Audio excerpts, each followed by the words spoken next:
Hello, Barondibitus here with another video for the board game shelf.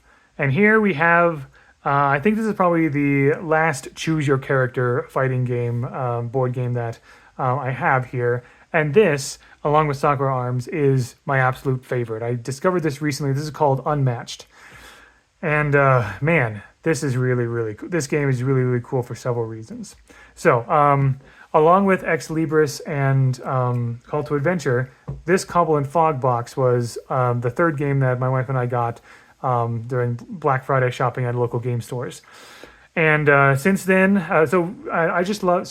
The reason we got this was I really loved the idea. So Unmatched is basically another fight to the death or fight until 0 hit points kind of a game.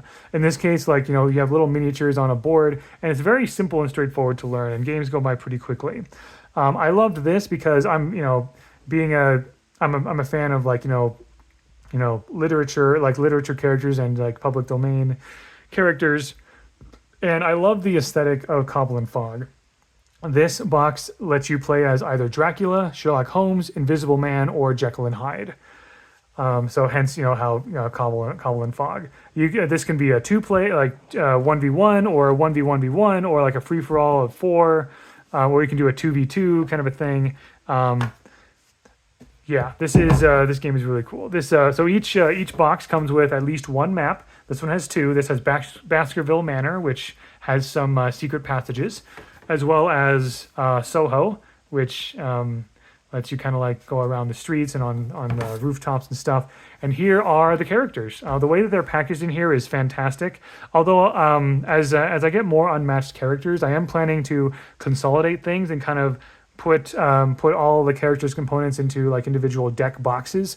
I saw a video by Burned Toast, I believe, Burned Toast Games, where his storage solution was basically to take very cheap plastic deck boxes and one deck box holds all of the characters' cards, their health dials, and their miniature and everything you need. And you just put the deck boxes in here, and they fit perfectly side by side. I hope to do that in the near future, but for now I have this. So yeah, just kind of to show you this. Here we have Dracula. Here you have Invisible Man, which has a really cool focus here. Has a really cool effect of you don't see. You don't see his face or anything because he's invisible. His human body is invisible, so you just see the clothes around him. You have Jekyll and Hyde. There's kind of a sort of a Two-Face effect going on here.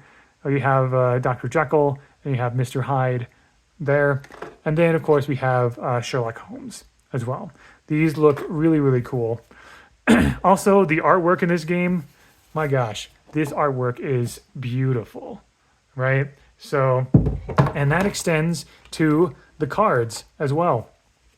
I just these are just really neat. Let me show you Sherlock's as well, Sherlock, and yeah, that's just the artwork and Unmatched in general is just really good. So, what does each character have? Let me show you. I'll just continue with Sherlock Holmes here. Also, the card backs. These card backs are beautiful. So each character has a character card that shows you their info, basically. So you can see Sherlock Holmes is a melee fighter, so he can only attack adjacent characters. He has a starting health of 16. That's what this is. These are we have these health dials here, right, to kind of change. So you start at 16. And he has movement of 2. Usually movement is only 2 or 3, or in very rare cases, maybe even 4. But generally a character can only move 2 or 3 spaces at a time. He has an ability. Each character has a unique ability or mechanic. So for Sherlock, it says effects on Sherlock Holmes and Dr. Watson cards cannot be canceled by an opponent. Effects on any cards can be canceled. Each card has a name on the side here. And it shows that only Sherlock Holmes can use this card. Only Dr. Watson can use this card, or any character can use this card, basically. Sherlock Holmes has a sidekick, Dr. Watson, who is a ranged character, and Watson starts with 8 health, and Watson has his own health dial right here. And also, of course, there's this neat little token to represent Watson, which looks really cool, I think. So Holmes and Watson are working together, and basically they're their effects cannot be canceled. That is a very, very strong ability. And also, Sherlock Holmes and Watson, they have various abilities that let them like kind of like peek into an opponent's hand or cancel effects or things like that. Very, very flavorful. I'll explain briefly how the game works. So it's honestly very, very simple and straightforward. On your turn, you have to take 2 actions. What actions do you have? You have 3 options. You can either maneuver, scheme, or attack. So maneuver means that you have to draw a card, and you may, if you want to, move your fighters. So if I did maneuver, I would draw a card, and then I would move Holmes and Watson up to 2 spaces each. Meaning, like, so when you move your fighters, you don't choose one or the other. You move all of your fighters on your team, Holmes and Watson in this case. Or sometimes, so Dr. Jekyll and Mr. Hyde, he is a solo fight, so you just move him. You can also discard a card to boost the move. So if I discarded this card, this is a boost value here, then Sherlock Holmes and Watson would be able to move 3 instead of 2 because 2 plus 1 is 3, right? There's other boost values like this one is a boost value of 2, so if I discarded this, it'd be able to move 4 and so forth. That is maneuver. Scheme. Scheme are any cards with this yellow lightning bolt symbol. Playing one of these cards is an action. All right, just kind of like an action card basically, and so forth. Attack. If you can either play a red or a purple card. So red cards are attack cards, basically. Purple cards blue cards are defense cards. Right here. And then purple card are versatile, meaning you can use them for attack or defense. So if Sherlock Holmes were to attack somebody else, basically you say, okay, Sherlock Holmes is going to attack Invisible Man. So Holmes would place, so I would place my attack card face down, and if my opponent wanted to defend, they would place a defense card face down, right? And then we flip our cards over at the same time. Obviously, Invisible Man would use one of their like defense cards, right? And you compare the numbers, all right? So if we pretend that this is an Invisible Man card, it's not, but pretend that it is.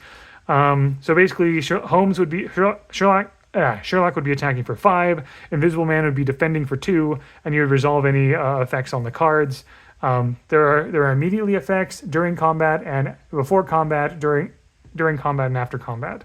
If there are any ties for like which effects would resolve, then the defender wins the ties basically.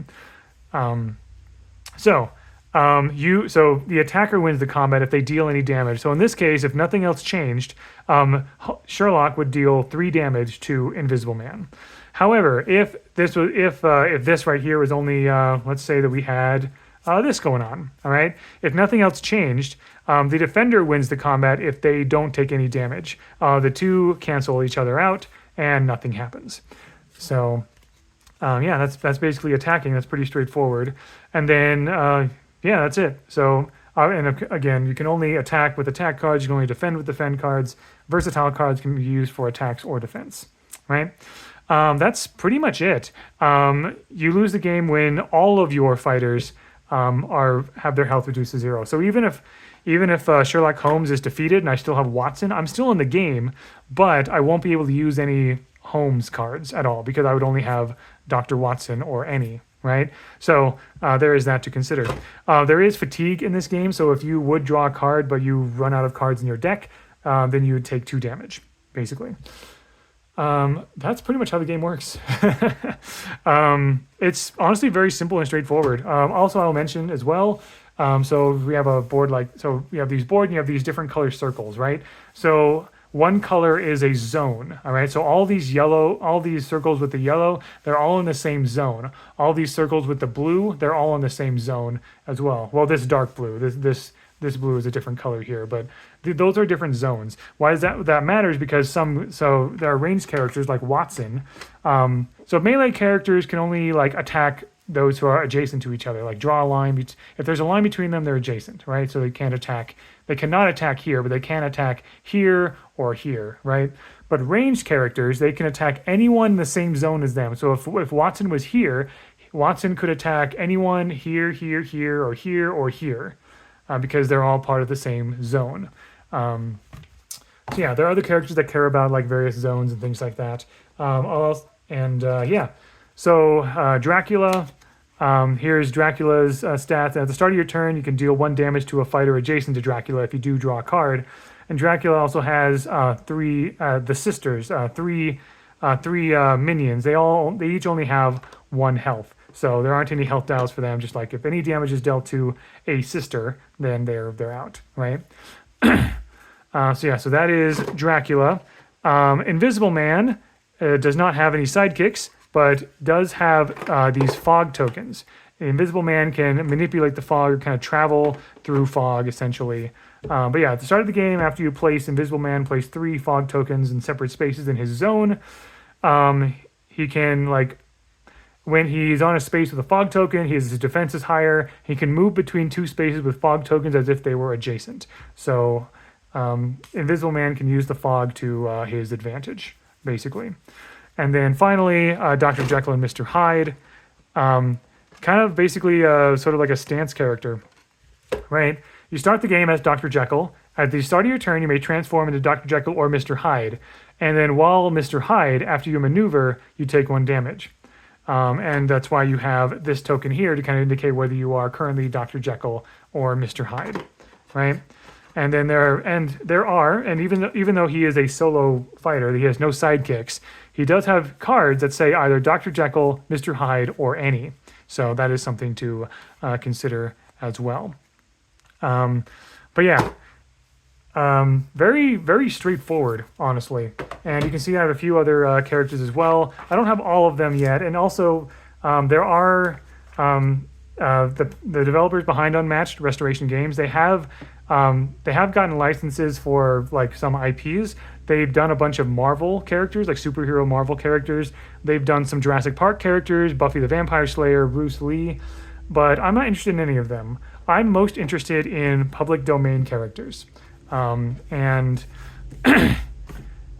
this right here shows all the currently available public domain characters. So we have Battle of Legends Volume 1, which has King Arthur, Alice, Medusa, and Sinbad. Battle of Legends Volume 2 has Sun Wukong, Yanenga, which is a Hindu legend, Bloody Mary, and Achilles.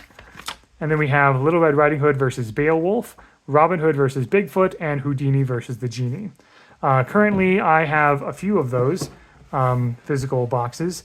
Also, Cobble and Fog and Bigfoot versus Riding Hood, they're out of print right now, but I was lucky enough to find this in a store, and I was also lucky enough to find Robin Hood versus Bigfoot on an online store, Zatu, so that'll be coming in the mail. But here is Houdini versus the Genie. Just kind of comes with a smaller map, King Solomon's Mine. The Houdini and the Genie are very powerful. Like, they use magic, and like Houdini uses illusions and is very slippery. The Genie has very powerful wish magic. Houdini has a sidekick, his named Bess right here. Focus. There we go. Not going to go into the. If you're really interested in all of the mechanics of each of the characters, you can definitely look them up. But yeah. By the way, these 2 characters were created as part of a contest. They were custom characters made by Unmatched fans, and they won a contest a year or so ago, and now they are official products. And there are other fan-made characters that won the contest that will be part of later products. Here is Little Red Riding Hood versus Beowulf. The map has a little mechanic where you can open and close doors. But yeah, so this interpretation of Little Red Riding Hood is she's kind of more of she's a bit more feral and aggressive, and she has the huntsman as her sidekick. She cares about she has a mechanic where things in your discard pile are in your basket, and you kind of whatever is in your basket can affect what you have in your hand. Here is Beowulf, and he has the sidekick Wiggloff here. Beowulf has a standard rage mechanic. Basically, he takes damage. He gets a rage token. He can have up to 3 rage tokens, and so forth. Anything that can empower him. So yeah, this is all the Unmatched stuff that I have currently, and I hope to be able to get all of the public domain characters for Unmatched. Also, another thing I love about Unmatched is that there is a pretty sizable community around this. There's a competitive community around Unmatched, there's a competitive meta, which I don't really care about because I'm not competitive. Casual is just fine. And you can imagine with this simple system, it's very easy to create custom fighters. I've seen people there's a website for custom made characters. People have made someone made a very good and pretty well received and pretty balanced Mandalorian and Grogu like deck. Basically, I've seen someone make Great Gatsby or 1984. Some like My Neighbor Totoro.